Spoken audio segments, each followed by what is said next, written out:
You're listening to the Business of Pharmacy podcast with me, your host, Mike Kelzer. Fiona, for those that haven't come across you online, introduce yourself and tell our listeners what we're talking about today. My name is Fiona Sartoretto Verna, and I'm an Italian architect, and I design pharmacy all over the world. My company, I'm one of the owners, is Sartoretto Verna, headquartered in Italy, in Rome, and we have office in Dubai and representative office also in New York. I'm the third generation. From 1965, my grandfather started the business, then my father, and now it's me and my brother taking care of all the world. All the world. Today we will talk about the pharmacy of the future, an ecosystem where people, pharmacists, and patients must be at the core of everything. Dubai, Rome, and New York. Where are you sitting right now as we talk? Right now I'm in my headquarters in Rome. You go around the world and make pharmacies look great. Yeah, it's not only about aesthetic and design a beautiful pharmacy, but what we have in mind is to create the right pharmacy. What is the right pharmacy? Is the one that works for your neighborhood. So we work with the independent, with the pharmacy chain, with the outpatient hospital pharmacy, and each contest, as you say, we work worldwide. It's all different, if we are in Europe, and also in Europe if we are in Italy, or we are in Spain, or in Germany, or we are in the Middle East, or in US, or in Canada. So each place, each city is different, each neighborhood is different. So what we do, we make a big study of the context, the environment, and we try to find the right solution. If you design one of these pharmacies and then you blindfold your brother and take him around the world and have him go into one of these pharmacies, but he doesn't know where he is he able to go into one of those and say, this is a U.S. pharmacy, and this is a German pharmacy, and this is a Rome pharmacy? Is he going to be able to know what country he's in? I don't mean with the signs and things. I mean, if nothing gives it away, is he going to know when he goes in where he is? Yes, most of the time, this is what is about the soul of the place. And this is what we try to create.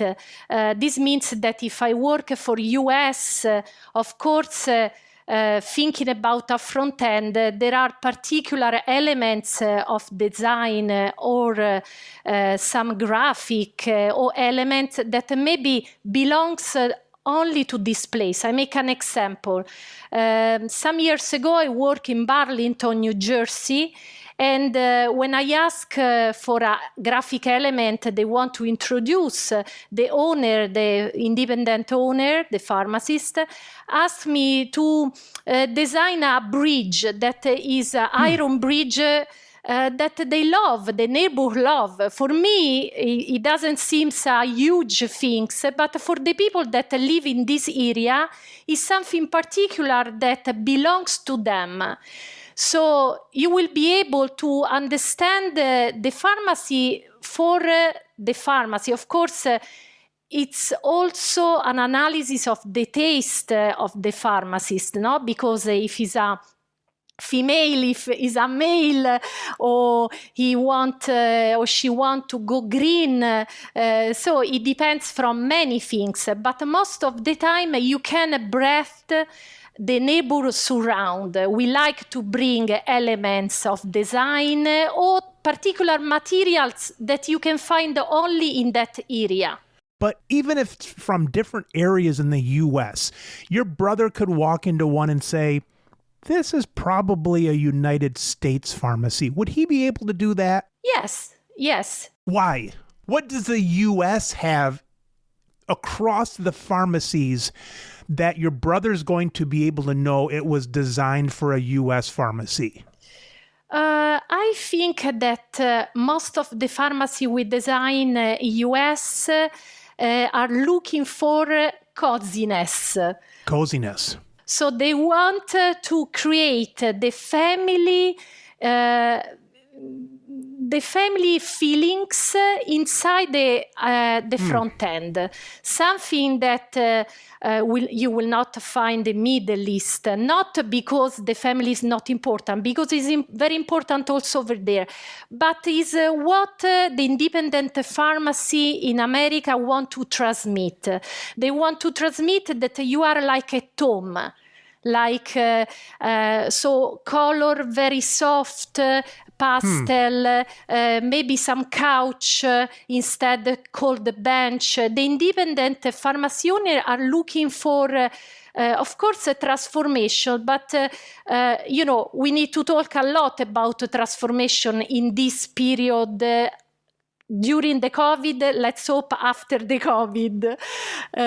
So this is a feelings that most I found in US. Of course, also the pharmacy, so the core of the place is different. In Europe, we work in a different way. In Europe, the pharmacies sell the box. In US and in Canada, there is the preparation, there are the technician, there is all a different way to act towards the prescription that we don't have in Europe. In Europe, it's more the final product, the box? Exactly, yes. Also, if I, patient, go to a pharmacy and I need just 2 pills, I'm constricted from the system to buy the entire box, not like in US that I have my personal prescription. They don't split it down. It's more like over the counter, where if you only need a few Tylenol, you're going to buy 30 of them. And in Europe, the doctors probably know they're probably going to write antibiotics for the box of 20 more than 17 tablets or something, because they know it comes in that box. But when they don't, you're stuck with the whole box. Yes, exactly. Fiona, when I was in a service club, we would get speakers in, and once a month, the speaker would have to be from over 100 miles away, because if they're 100 miles away, there's a mystique to them, like they're an expert. So I've got to ask you this. Could it be that you really just have a New York accent, but when you're working with people from the US, you have that beautiful Italian accent, but when you're working with people on the other parts of the world, you bring out your New York accent? No. No, I think it's always me. It's always the same. It's always the same. Unfortunately, my English, I lived 3 years in South Carolina when I was younger. My ex-husband is American, from Georgia, from Atlanta. You have excellent English and a beautiful accent. I'm just teasing you. Thank you for the accent English. I'm trying to work out on it. I think it sounds beautiful. And you didn't pick up any y'alls or anything like that, right? From South Carolina? No, but it was very difficult when first I came. I don't know if you know Beaufort in South Carolina, in the coastal area, between Savannah and Charleston. And so when first I arrived over there, it was pretty difficult to catch up with the slang and the low country accent. So what brings you to Dubai? Is that like just well located that it's a good spot to hang another shingle? Well, what happened to my company? We started to be top in Italy, and then they start people from outside to call us because there are not so many people working and specialize in design pharmacy. And so it started also for the Middle East. The first pharmacy we did over there were in Kuwait and then in Saudi Arabia. Very difficult place for a blonde woman. Yes, right. Also because the Saudi Arabia of today is not the one of 10 years ago when I started. No. And so it arrives also Dubai then. So it was a call from the Middle East. It was not Sartoretto Verna decide to open market. The same in US. We started with the first pharmacy about 10 years ago in New York City.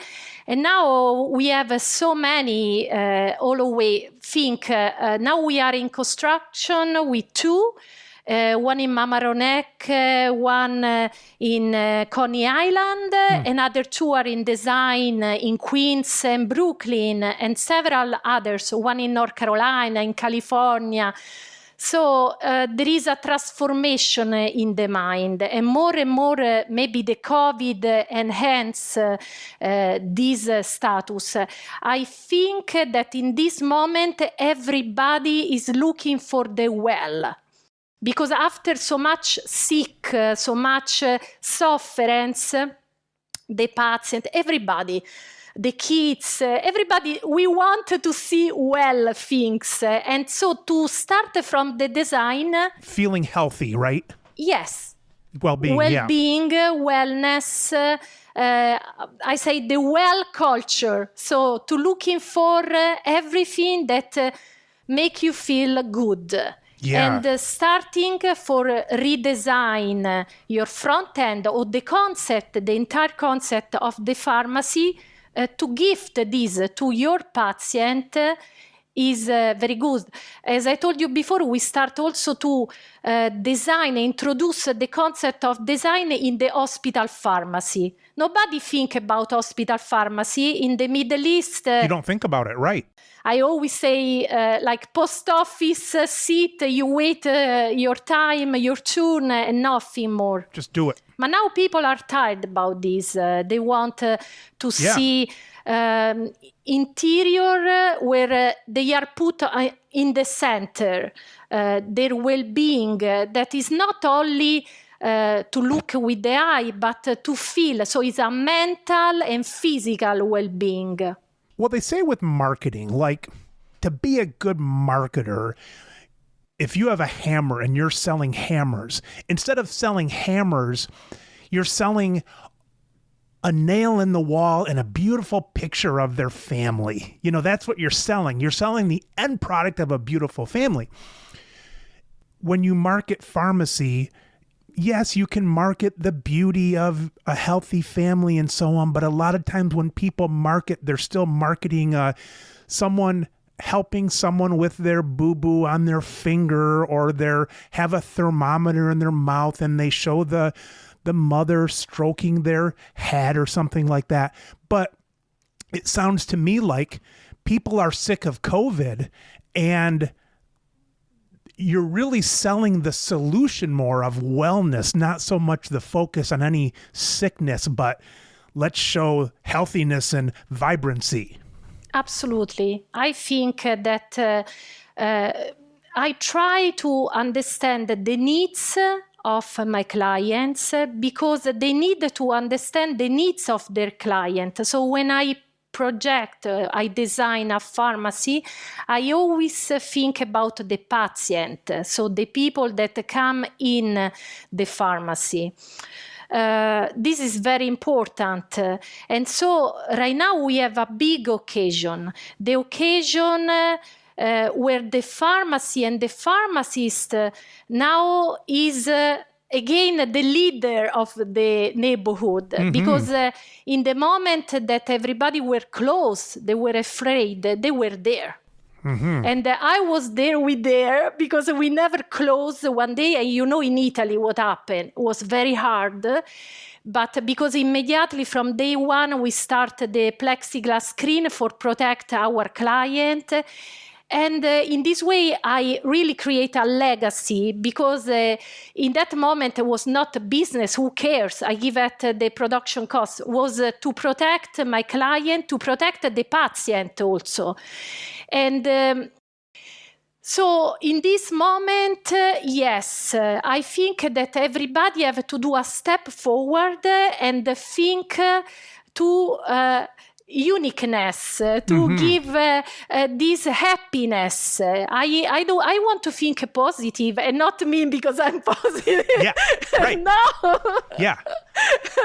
I want, again, this word positive and well-being to be the things that we think in the project. Do you, well, that's a silly question. I was going to say, do you like wine? Of course, in Rome, you've got to like wine, right? I'm a strange Italian. I don't like drink wine. coffee, and I drink wine, but just a little bit, the sweet one. Is there anybody else I can talk to? They're a real Italian. Come on now. All right, let me pick a different example. I like to play the piano, okay? Yes. And my ear is not there, but if you talk to some people, they'll know the difference between a $50,000 piano and a $5,000 piano. You know, they can hear the difference, I think. At least they say they can. And same with wine connoisseurs.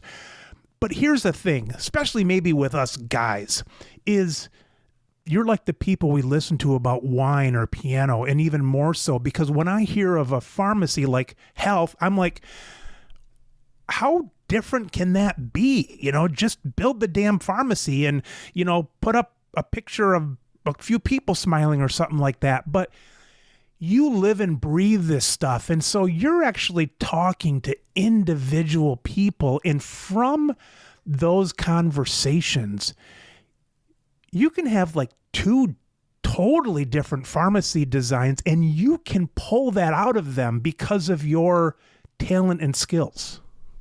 Yes, Ala, everything starts with the optimization and functional. I'm an architect, so the first things that I do when I look at pharmacy is to try to understand what are the mistakes, no? The flaw, the mistake that bring the pharmacy to don't work in the good way.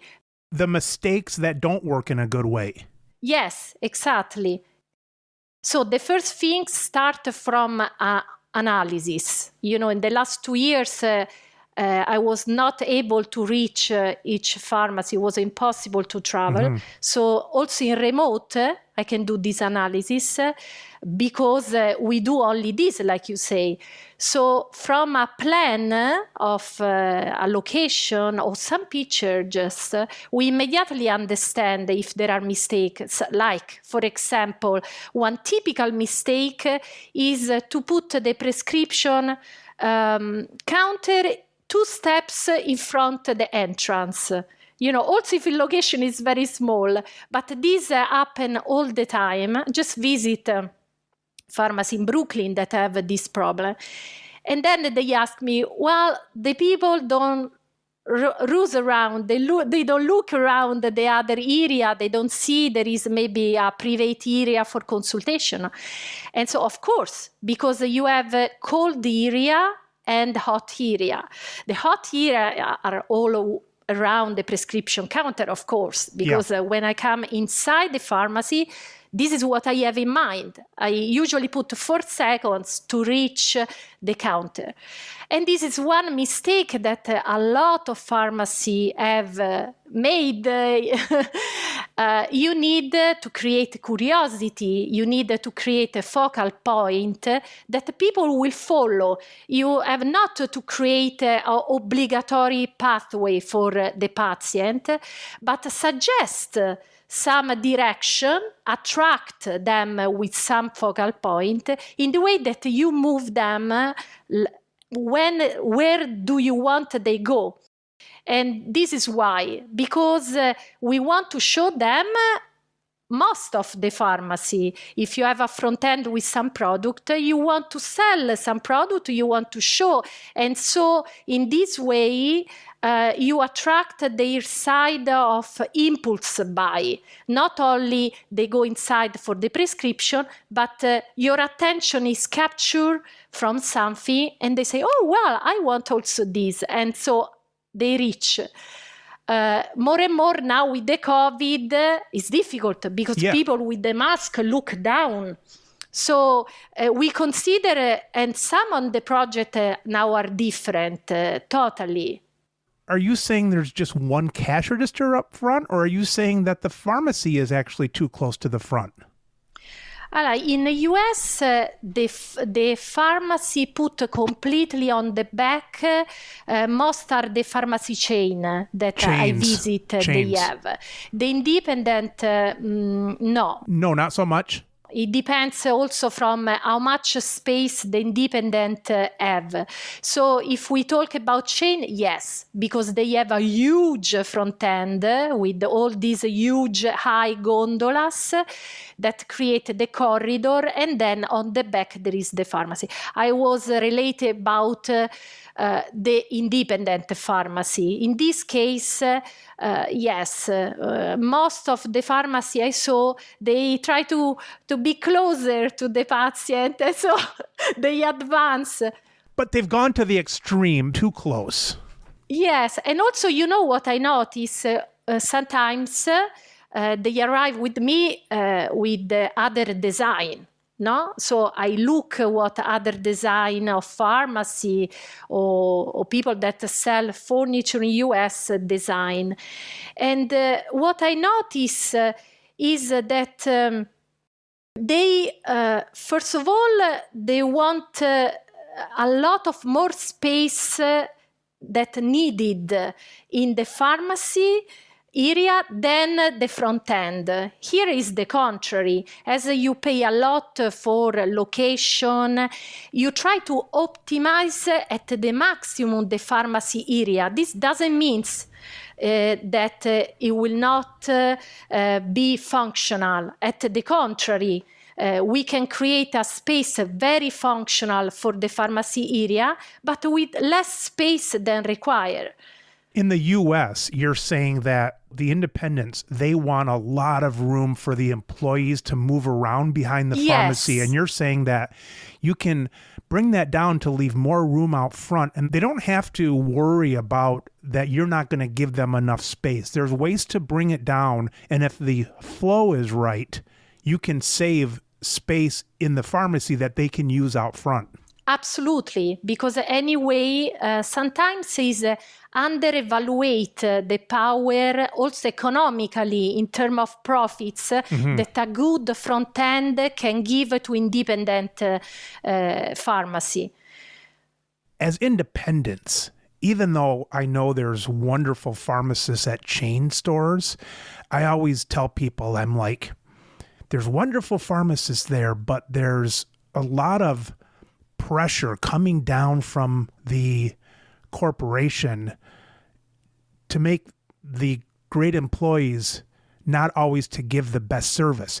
And then I always like to pick on the big chain stores, and I say, I don't say it, but I kind of let people know this in my face, like the big chain stores, you've got to walk through, 40,000 square feet to get to the pharmacy, and you got these huge gondolas and stuff like that.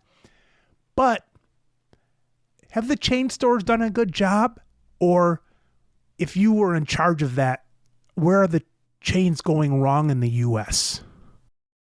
I'm talking also with some huge pharmacy chain in US right now, because right now also they know they need to change something totally. When I was in New York 1 month ago, I went to visit several chain in New York area, and completely there is things to change. I always like the relationship created by independent that is not possible most of the time in the chain.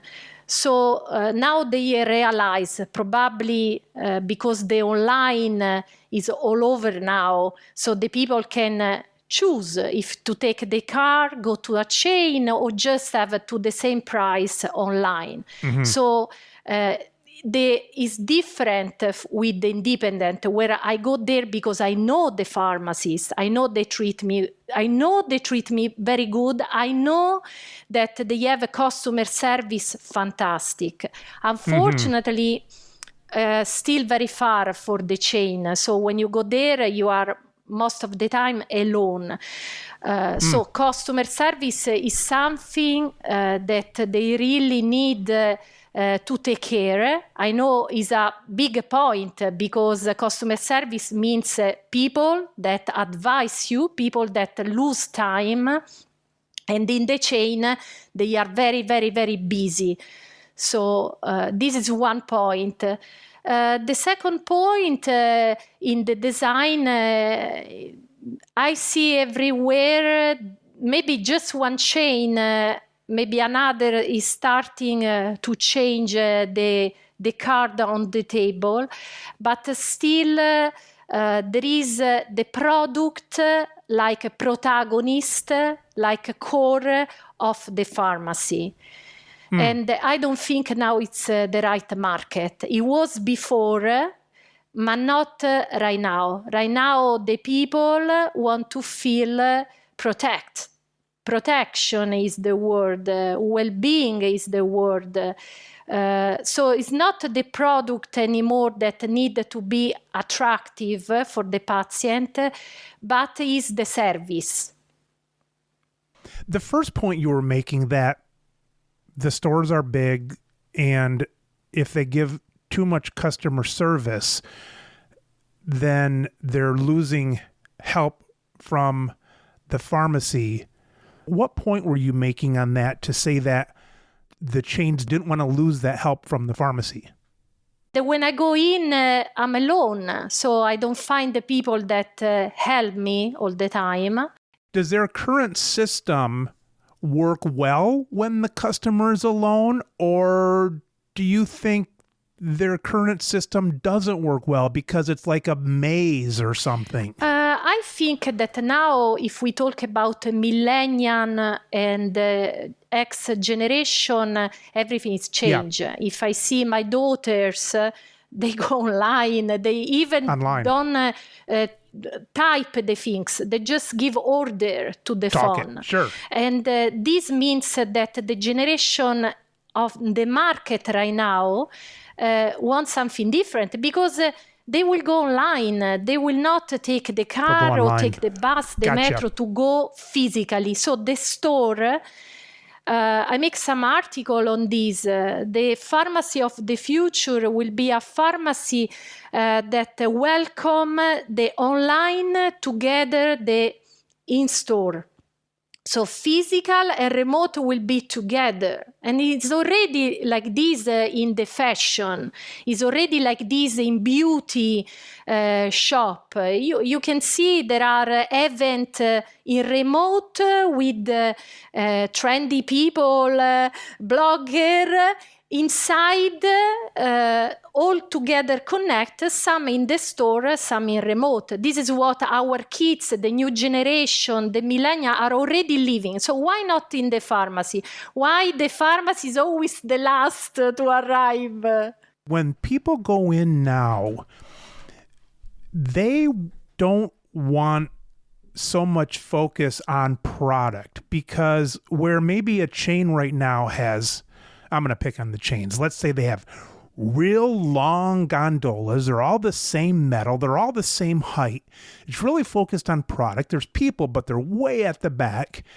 But if a millennial or X wants product, they're just going to go online. They don't need to see a big sale in the store. What you do is you rearrange them so that the focus is not so much on the product, because they don't need that. They can get that off their phone. When they do go into the pharmacy, they want maybe help. They also want maybe camaraderie, and maybe they want to see someone caring for them, or kind of a caring community. And so that's your job then to say, every other industry has done this. Why does pharmacy always become this sterile caboose that's bringing up the rear? Now, everybody arrive inside the store that they already know all the product, and what they want is someone that know more than you. So the independent pharmacy are very good in this because they listen, they give you advice, and they win the battle because there is this listening. And so, old people, they feel protected, they like to go. Younger people, anyway, if you go to a person that is expert, you listen to this person. But you can't have a good customer service, a fantastic team in an old, dark, nasty, dirty pharmacy that belongs of a market that doesn't exist anymore. Fiona, people look at your beautiful website and they say, wow, I would love to bring Fiona in and do something for me, but they're complaining because they say, I can't even afford new carpeting. But I suppose people shouldn't give up, though. Just because it's old, it doesn't have to be dirty. Are you saying that some pharmacies are actually dirty? Yes, they don't clean. And for me, this is terrible. No, this is have to change. For me, pharmacy equal health. Just like a restaurant, or really anybody, people look at that poorly if they have a dirty bathroom. A pharmacy that's health, you don't want to see dirt and dust. Yes, and you think that now with the COVID, people will go inside a pharmacy that is dirty and transmit something that is not completely. You must be a woman, though, because my wife can find dirt. I mean, she used to come home and I would clean the house up and I thought it was like perfect, and she'd come home and say, No, Mike, I'm a messy woman. I'm a messy. So, no, allora, messy is something, cleaning is something different. So, when I look at pharmacy, this is point one, that the pharmacy, so if you don't want to do anything about your pharmacy, just step outside the pharmacy, try to reset, and go inside your pharmacy with new eye, like you are me, that I never been in your pharmacy, and try to look on the right, on the left, what is that is not going right. Because one thing, but also to my client, I go back many, many times. Also this time in New York, I go back to my client in Brooklyn. I go back to my client in Astoria. Everywhere I try to meet people that you don't know, but I stay in touch all the time. Every month I talk with my client, are kind of friends, companion. I want to know what's going on. And the one thing that is always wrong is that after a bit, you are habit to see things.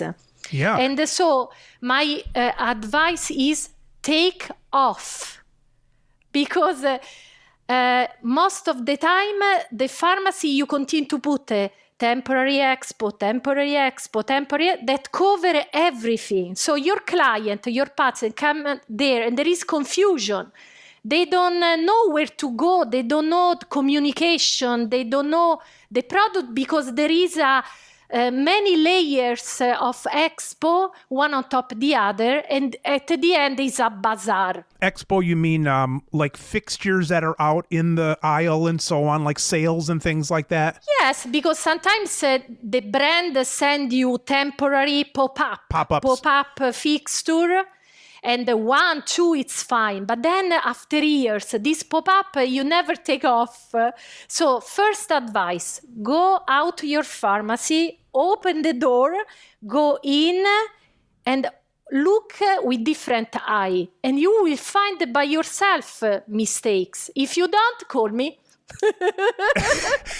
Fiona, here's the thing is people don't look even going into their store. And I've got a beef, and that's a good word for it, because if I go through a drive-through of a fast food restaurant, some of the outside of their drive-through windows, they're all grimy and dirty, and it's just like, that's like the last thing and the first thing you see when there's food going through those windows. And there's a lot of stores where you go up and there's like weeds and cigarette butts and the floor's all dirty and stuff. So you got to start looking from the outside even before you go in.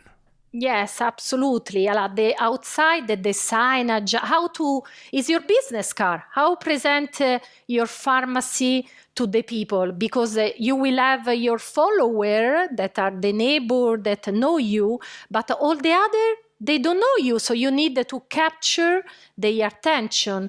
A study of the exterior is very important.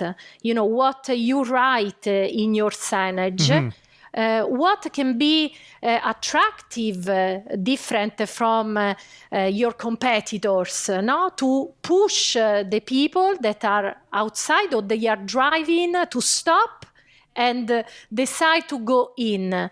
This is the first things that you really need to understand.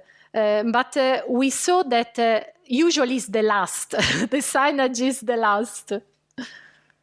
Someone listening to this, let's say they have between $5,000 to $10,000, and they've taken their store, they've cleaned it up as well as they can, but they've got some stuff aging. The carpet's aging, the wood floor is scratched, the paint maybe doesn't look as good as it should, and so on.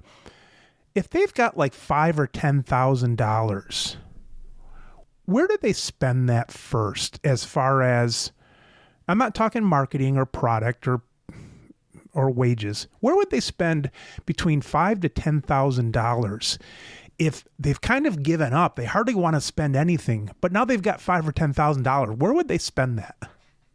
I will spend in the light. Oh, and the lighting. That's interesting. Because light is maybe one of the most important factor in a retail in general, and pharmacy also. Most of the pharmacy have a light that is completely flat. So to have just one temperature light, one light flat, means that every product you have, everything you have in the pharmacy looks like the same. Whoa, that's interesting. Because everybody, as pharmacists, I don't know, we kind of think like black and white and orderly and so on. And I would think like different color lights is almost something you wouldn't want to have, but that's really interesting. We make also lighting design, and it's very important because the right light for enhance your product and also yourself is a mix. I don't think any light can save me. No, it's not true. Really? I'm tall, dark, and handsome. When it's dark, I'm handsome. First of all, I will protect your view, because a lot of pharmacists don't have light on the counter, right? So when they read the prescription, they don't see anything. So it can be also something functional, very important that nobody think. But of course, if you have a light very, very warm, you will look like more yellow in the face. Boy. And if it's too cold, you will look like a zombie. So the right mix of the different light overall, when people, if it's possible, work to protect the natural light.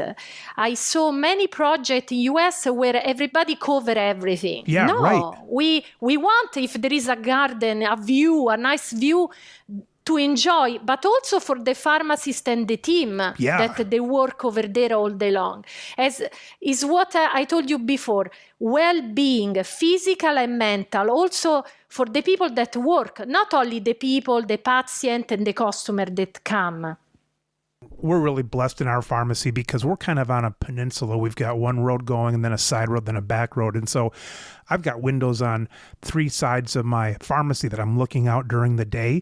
But I've spoken to some pharmacists. It's like when they're way back in the chain pharmacy, I'm going to pick on chains again. When they're way back there, they don't even know if it's light or dark unless they stick their head out the drive-through window. Exactly. And this is changing, absolutely. When I was in Dubai last week, I have the possibility to go to visit the Expo, the Universal Expo 2022, and the theme was sustainability. So all the world, all the country, everybody talk about green, everybody talk how to improve the well-being in a working space. And you that you live in the pharmacy, but not in US, also in Europe, in Italy, you don't have enjoy the natural light. When we build our headquarters here, we immerse in a park. It's beautiful, not only for our client. Yeah. We enjoy also, my architects, they eat outside, they enjoy the park, the green, the change of season. This is life. Yeah, right. You can't reduce your life to stay behind the prescription counter in a dark space. That's not good. It's joy. Your profession is fantastic. Now I can see more and more because my fiancé is pharmacist. So I'm not only design pharmacy, but I know also all the things happen behind the prescription counter. Yeah, if he's cranky after work, it's because he didn't get enough sunlight and things. Yes, so I'm redesigning his pharmacy. Back in the day, this is kind of before my time, although I did have one employee ask me this and I didn't even know what to say. But back in the day, people had smoke breaks. They would go outside and they'd smoke for whatever it took to smoke a cigarette. Let's say, I don't know, a few minutes or 10 minutes or something. They would do that 4 or 5 times a day. Now, it's too bad that's gone because, if I worked for someone, I would go up to him and say, hey, could I have a Snickers break? Can I go outside and eat my candy bar? And they would probably say no, but it's like the damn smokers got to do it all those years. I think that was healthy for them. Not smoking, but I mean going outside and getting some fresh air and so on. But also enjoy from the window. There are days that me too, I go just up and down from check the project and go to my architect, but just to see some green. If you have not the possibility to have a view, you can reach and include it in the design of the pharmacy some green, some elements natural. Now, more than ever, let's say trendy, but I don't like this word because for me, every pharmacy is different. So there is not a trend. But as sustainable is a necessity that everybody have to work with for the future of our kids, for the future of this planet, we try to design and project pharmacy more and more that are green, not only with the material natural, because of course it's different to have all metal gondola than have some wood, some stone, some material that inspire you the naturality, but also some green. We have a lamp that are greenery, very simple, no? But you can grow something inside and change. There are shape that you can use, not only straight line, some curve. In this way, it looks like that you send the message to your client, that you embrace them, not only something that you keep away. But this, I think, depends also a question: how much passion you put in your work? Because if you work is without passion, you don't see these things. But I have a client that really love what they do. They want to enhance. They want their team stay good and produce more. They want the patient come in and feel better. So I always say we design pharmacy where people feel good. This is what we want to do. And for do this, we try always to research. So to do better. So absolutely, to answer to your question, the first thing I will take care is the light. To do a good light is the starting point. Introduce the natural light, introduce some of this. Is there any place in the pharmacy that you would like very cold blue light? Like maybe if someone's got a freezer section, if they sell food or something, is there any place where you don't want yellow light? When we design a pharmacy, it's always a mix. So we don't do totally cold blue and we don't do totally yellow, so warm, but it's a mix between different colors that give the aspect and the atmosphere that you can see in our pharmacy.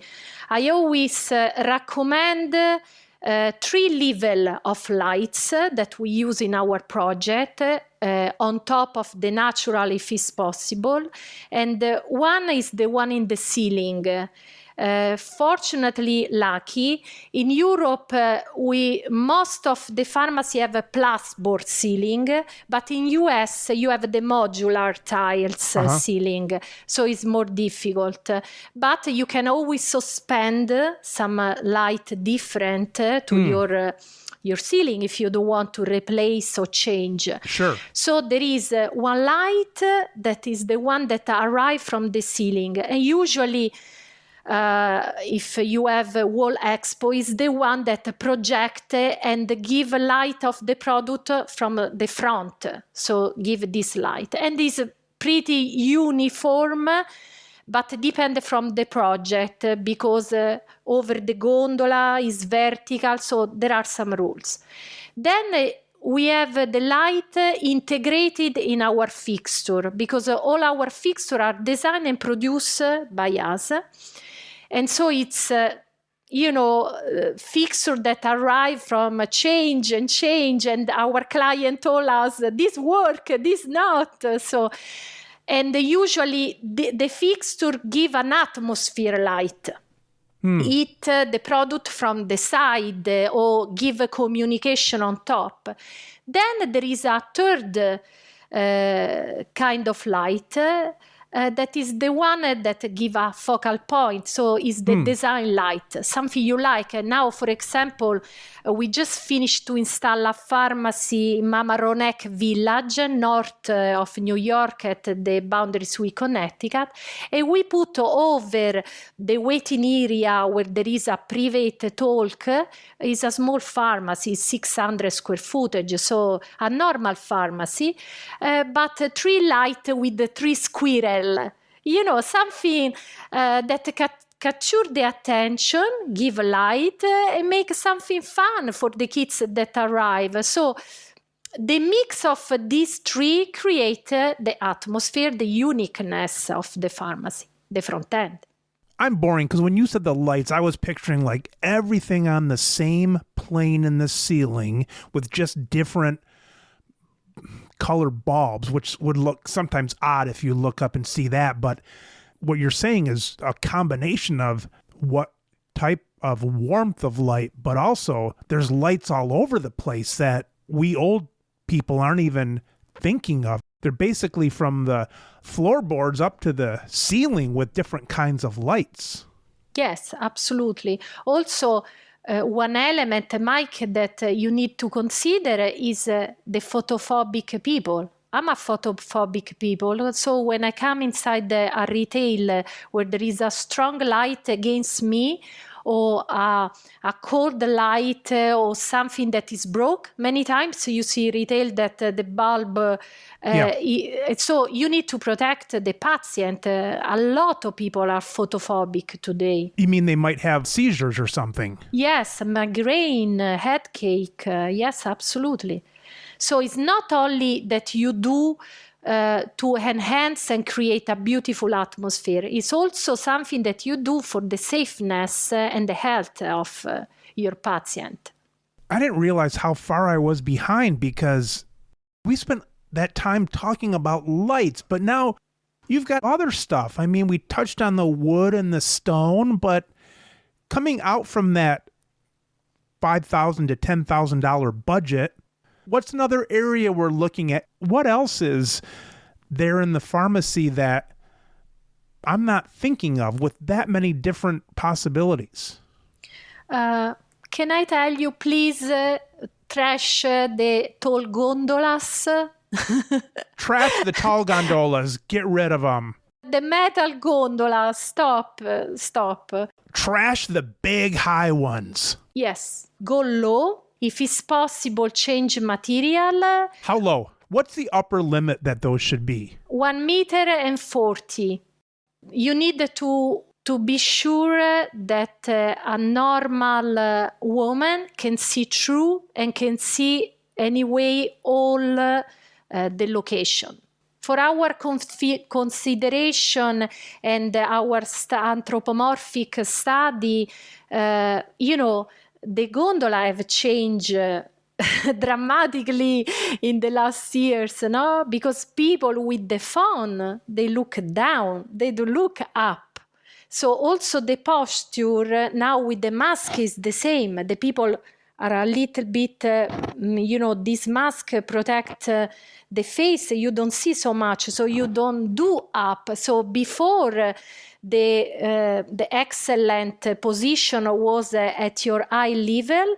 Now the best brand want to expo down because the people through the mask, the cell phone, they look down. So you're going to walk around a store and you're going to have like 2 feet high fixtures all in the store. We're going to feel like giants walking through there, just like stepping over the top of them. No, just the gondola. And also, I tell you, I'm against the metal gondola because are not transparent. They don't let you see through. Oh, you want to see through the shelves also? Yes, I want to see through because this gives a sensation of lightness that your eyes can go through also the product.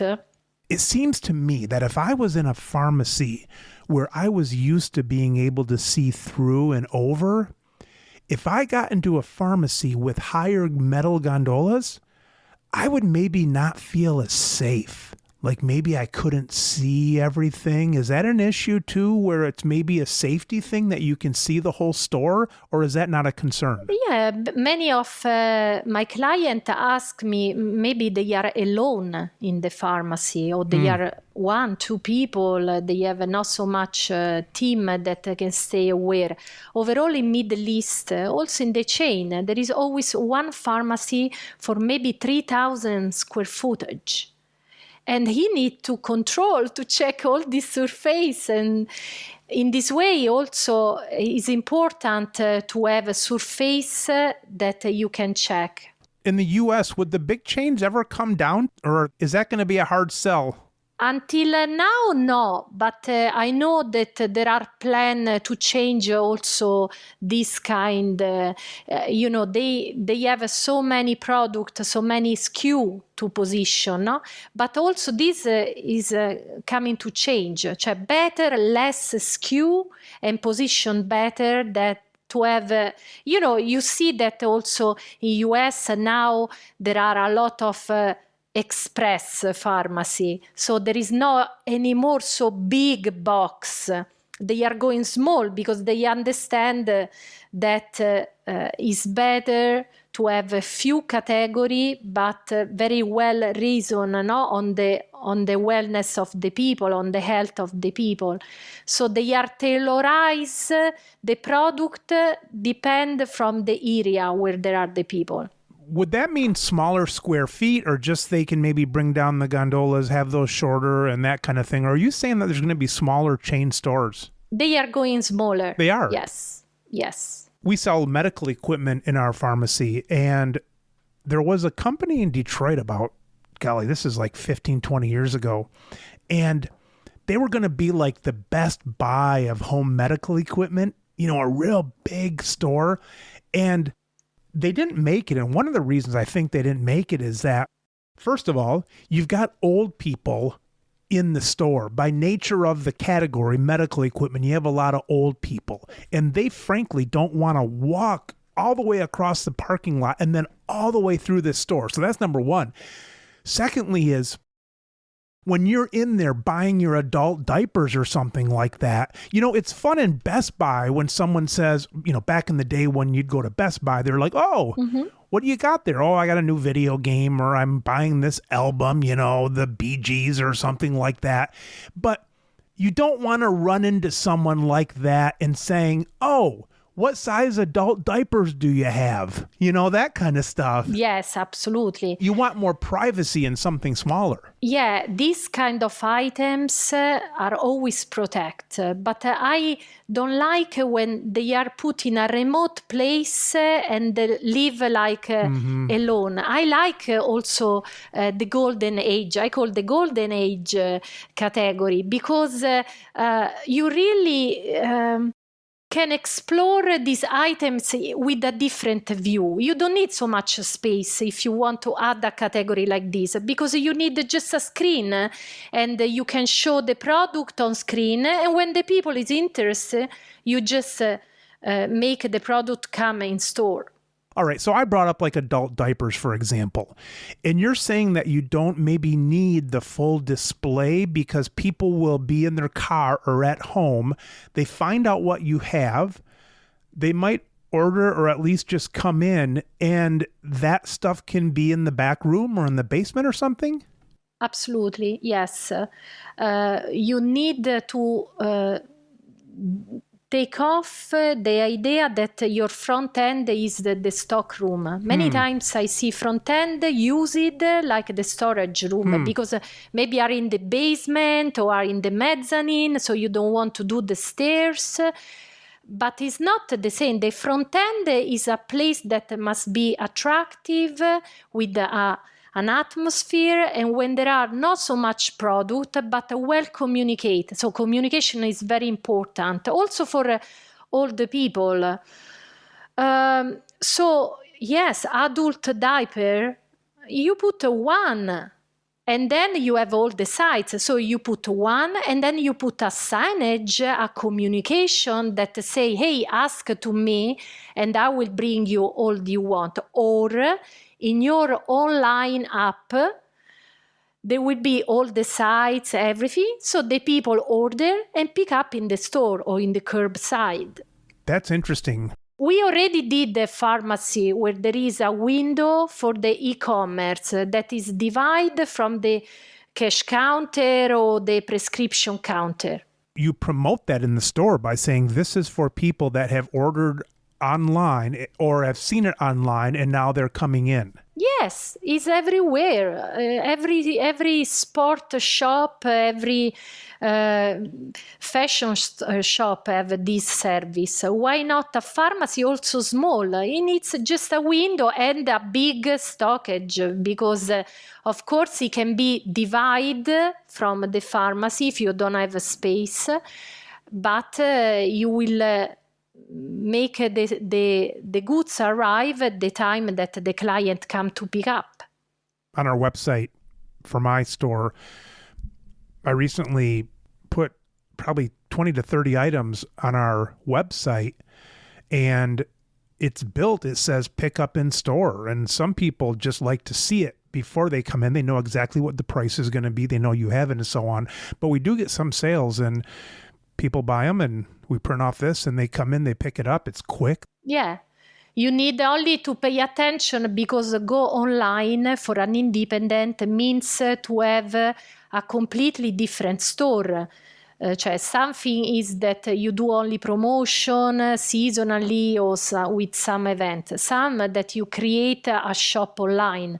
This means an organization that is very different. I tell you a secret, but also Sartoretto Verna have created a new e-commerce with some of our fixtures and some of our accessories. but still is not online. Soon will be, but we will start from Italy, and because we like to do the things in the right Test them way. out So this is something I recommend also to the owners. Let's do the things step by step. Also, when the client come to me, I ask for their budget, and when we we present our project, we give a basic and a premium price. We don't want to push a big step if you are not ready. And so we always think to find the way that is tailored to our client. I think is the best. So, but you need to do something. This pharmacy can't be like the pharmacy of 50 years ago because the market is different. You talked about having the line for the e-commerce, in the store or the section for that. I think that fast food places need somebody standing right there all the time for desserts. Because let's say I go to a fast food place and at the end I'm thinking, hey, I would like a little sundae, a caramel sundae or something. But you look at the line and you say, I'm not going to stand in that again. So they need a separate line just for desserts that people can go up. They would sell a hell of a lot more desserts. We do in the design. A lot of pharmacy have a counter that we call fast counter, a fast track, where you go if you have just 2-3 items. The way a grocery store has 10-item things. Yes. We introduced these. Most of pharmacy have this quick system. Have you ever seen like HGTV in the US? Fixer-uppers and things like that? Yes, sure. I know the market's kind of small, but at least online, somehow in a podcasty sort of video way, you need to be in front of the camera doing this, talking about retail spots. Is someone doing that already? For the pharmacy, no. My brother, the first book my brother wrote was inspiring by the TV series that, if you remember, was in the restaurant, The Nightmare. Yeah, the Nightmare right. Restaurant. Yeah. So he did the same, like looking the pharmacy before and after the project. Also translate in English. Fiona, you need to get in front of the camera, though, doing this. You've got the look for it. You've got a great personality. We already talked about your cool Italian accent. You need to get in front of the camera doing this on a retail level. And maybe you niche down to pharmacy because, like, my show is successful, I think, because it niched down enough. I'm not just talking about business in general, because you're going to go listen to some other better business person, but what I can combine is business and pharmacy. You've got to get that show going and maybe niche down to pharmacy, but if not, just retail design. You got to find that area, but you got to be doing that. Yeah. Why not? Why haven't you done that yet? Was too busy. That's a good thing. Too busy. Mike, I'm sure that for you this is a passion, and for me is maybe because it's a family thing. But you ever know, every time I travel all over the world, and my daughter can say this, I go to visit the pharmacy that there are local, also if I'm on holidays, so they hate me.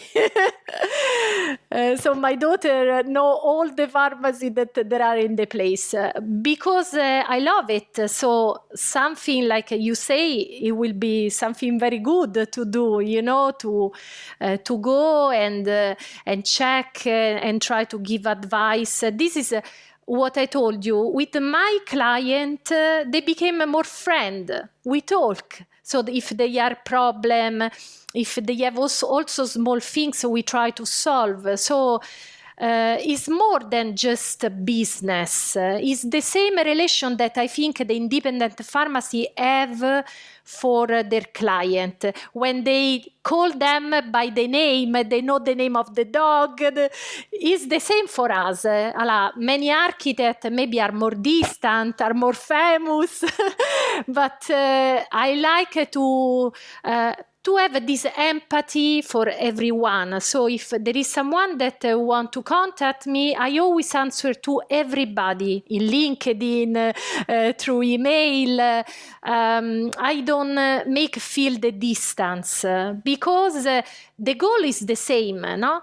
The goal of the pharmacist is make feel good the patient so they can come back. And my goal is to make the pharmacists make more profits, but for a good goal, for a good cause. So it's a chain where everybody hold their hands, and in this period more than ever. How does someone listening to this, let's say it's like, I don't have the time right now or maybe the money right now to do something, can they come on your Facebook? Absolutely. It's something, Mike, that happen all the time. I have a client, think I have a client that start to follow us many years ago. On Facebook. And then he decided to open a pharmacy. He was just working for a pharmacy chain. And he decided then to open and immediately he wanted to go in the market with something new that that is unique, out of the box. No? But I have also clients that contact us, send us pictures, they want just advice. As I told you, we are open, so it's something that we do all the time. When I was in New York for the boutique design exhibition, I have a client that come just to meet me. Some from California. They travel. Now they are client. We are showing project, but they say, I listen you, I read your book, and stuff. And now I want to go forward. So it's also a mental step. But as we talked before, start to small things. Make a program. The important to have a vision. I always say that you have a pharmacy, you have to create a brand. So in this, and it takes years to create a brand, but for your neighborhood client, you can do it. You can become the reference, like I always say, a health lighthouse in the area, no? And I think pharmacists have demonstrated this. In all over the world, they were in first line, and so this is their moment, and so it can be a first step in a program. So you can do your program, but you need to have a vision. What's a good way to make some connection without taking up time from anybody? My company you can find everywhere. So you can go in Facebook, website, Instagram. So Sartoretto Verna is everywhere. When you talk about pharmacy, most of the exhibition, we are there. Before COVID, I was traveling all the time. Now a little bit less, but always traveling.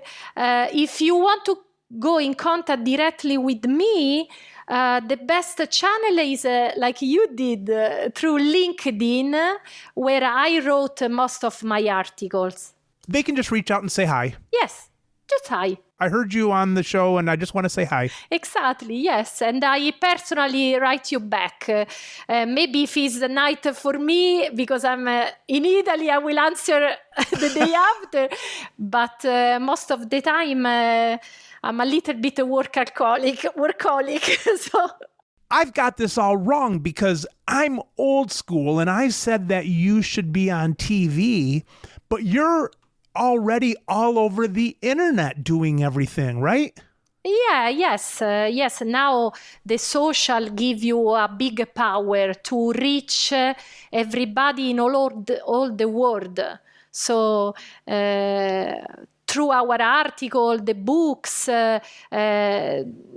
some appointment. I always invite everybody, if there is a fair, to come to visit us. We try to come closer to everybody, or we try, if someone wants us, we try to organize trip that include, when we are in the area, not only me, my team, we have 25 architects, engineers that are expert in pharmacy. My team is fantastic. How many employees do you have? About 25, and now they are growing. We are trying to do internship. So if someone, young architect, is interested to enjoy, we are open.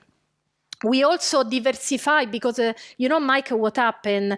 Sometimes pharmacies itself ask us to design their residence, their home. So we start also to design home. Very nice also with our style. We start also to design dental clinic because other pharmacy ask us to integrate, to do small clinic. But it's always start from our client. It's not something, because we are devoted to the pharmacy world. I don't know if you read my book. If not, I will send you one. I would love that. Can You Speak Pharmacy, that I wrote several years ago. But in the first chapter, there is the story a little bit of my family. Are you on TikTok yet? No, sorry. It's the only one. My daughter tried to get me over there, and also my brother, but you can find Sartoretto Verna. You can find not personal me. Oh, so it's on there, but you're not. Because TikTok, that's the most visited site right now. It's above Google even as the top site. I know. I need to go also, to step also in this one. But I can't do that because they don't allow old guys with gray hair on there. Oh, yeah? But you are blonde. You are not white. I think that I need better lighting so you can see that it's actually white. And also, Mike, I don't know in US, but in Italy now, all the women want a white hair because it's fashion. I told my wife that. I said, this is before COVID, Fiona. This is before COVID. All right. I've got 5 daughters. I've got a wife. Oh, wow. I've got a female dog. I've got like 7 women in my house. Not in my house anymore, but I'm related to 7 women.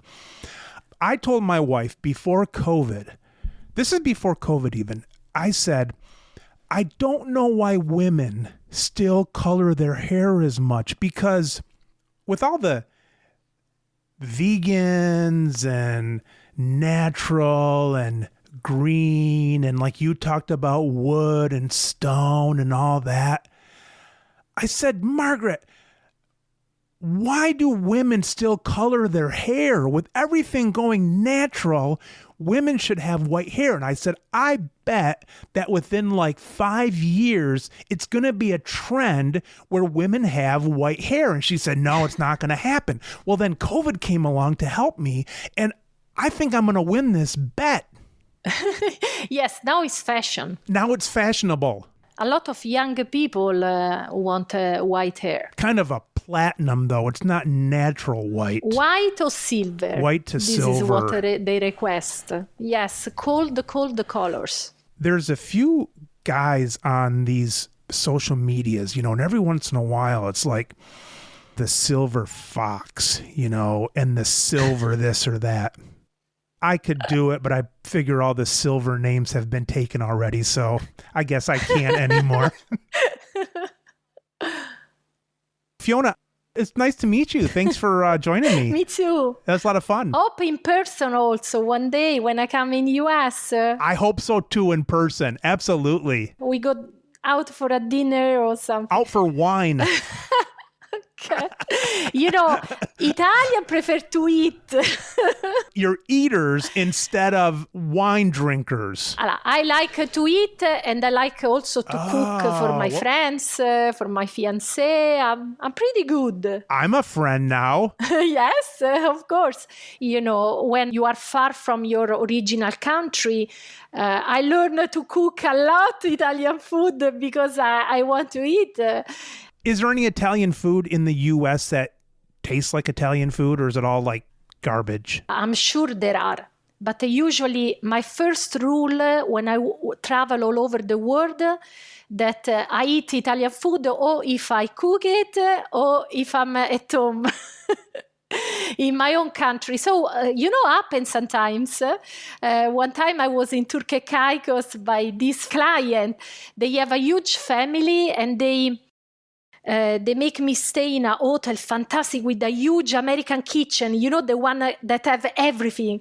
So I was there for work, and one night I say, okay, you know what? I will cook Italian for everybody of your family. So we went to the supermarket, we buy, I cook carbonara and tiramisu and everything. Where do U.S. people go wrong when they're trying to make Italian food? They don't have in mind the critical moment. The critical moment is when you take off the pasta from the boiled water and the pasta is at al dente. This is the critical moment. It's very important because the pasta is not hard, but it's not mush. For our listeners here, I know I hit a good thing with Fiona because now she's doing her hands like the Italians do, The gesture. And she livened up when it got to be about the pasta. So it's in the pasta. The sauce is okay, but the pasta is not done quite right. Yes. Pasta is number one. Then you can also have a pasta with just a parmesan and olive oil. And for us, it's perfect. We don't need anything else. When we think of Italian food, we think of the sauce a lot, but you're more focused on the pasta. First of all, my family is originally from Turin, next to Milan. So we are north, no? The north, next France, So my mama teach me how to cook in her style, more than Roman. But what is the secret, I think, this is my personal opinion. I'm not a chef. I'm just a person that like the good.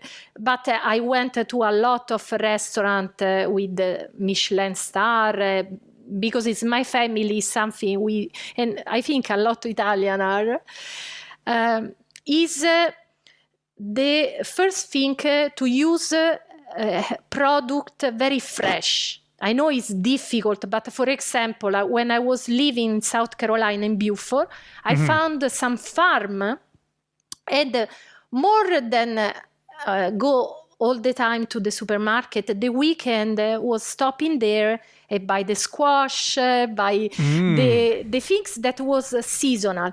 So if you have a good material, you can also not put so much spice, too much sauce that cover. If you have a fresh fish, we like to taste the fish, not the mayo.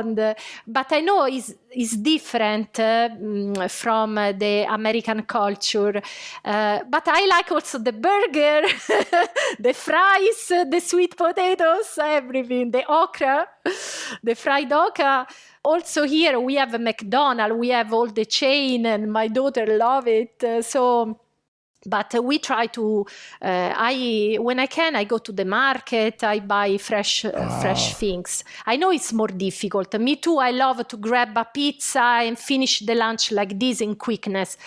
But if you care about your healthness and I like sport, I like to be athletic, you need to take care also about your nutrition. And the pharmacists are the first that teach us this. So. Fiona, a question about pasta, though. Is that like a big scam where all the pasta is the same stuff, but they have all these different names for the different kinds of pasta? Isn't it all the same? Ma no. Each pasta is different. For example, if you buy the pasta in Naples, in the surround, the type of pasta they have is different. The water and the flour that they use is different, and the taste is completely different. It's like to eat a pizza, and there is always me against my fiancé. My fiancé is from down Naples, so the pizza is totally different from Italian pizza, Roman pizza. But Fiona, if you're in Rome, okay? Yes.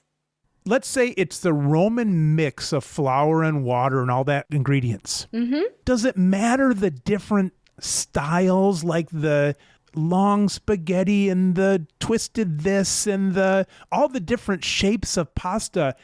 That all tastes the same though, doesn't it? If it's from the same area? I think it's a scam that they have all these different types of pasta. But no, because, for example, if I think certain sauce or certain way to cook pasta, I use a type specific of pasta because maybe the sauce go inside or enhance the flavor. So And it enhances how it's in your mouth too. yes, exactly. But Mike, a question from me to you. Yes. Do you know how to eat spaghetti in the Italian way? My wife and I eat it like, have you ever seen, do you ever see Lady and the Tramp on Disney when they're eating Yes. spaghetti? You ever see that? Yes. We eat every piece of spaghetti that way. We put it in our mouth and then we kiss after every piece of spaghetti. Isn't that romantic? This is nice. I don't know. You just take your fork and you cut it up and shove it in your mouth. No. How do you normally do it? You learn how to roll. Oh, a fork in the spoon? No, the spoon is forbidden. No. Oh, just you roll it on your plate. You roll, you create the perfect roll, and then you eat. That sounds like a scam too. Or you don't order spaghetti, you order the short pasta, and it's easier. Well, Fiona, such a pleasure talking to you. Thanks for all you do. And we'll put a link to your website and people can go on and see all the beautiful stuff you do. And I'm eager to have you visit the States so we can say hi in person someday. Yeah, sure. Soon I will be back. Now I just come back from Dubai, so I'm reorganized the things. But we are presenting a lot of projects in US, so I want to come to visit when they are finished to check everything is fine. So, and just an announce: if they don't like how we design the pharmacy, we can cook for them. That's perfect. They can't go wrong. Just call us. It's guaranteed. It's guaranteed. No, I'm joking. We are very serious now because this interview is like this. But we are very, very, very serious. Too much sometimes. So it's beautiful stuff. So keep doing what you're doing and bringing some beauty to pharmacy. Thank you. All right, Fiona, we'll talk again. Thank you. Thank you very much. All right. It was fun. Thanks. Thanks. Bye-bye. Bye-bye. You've been listening to the Business of Pharmacy podcast with me, your host, Mike Kelzer. Please subscribe for all future episodes.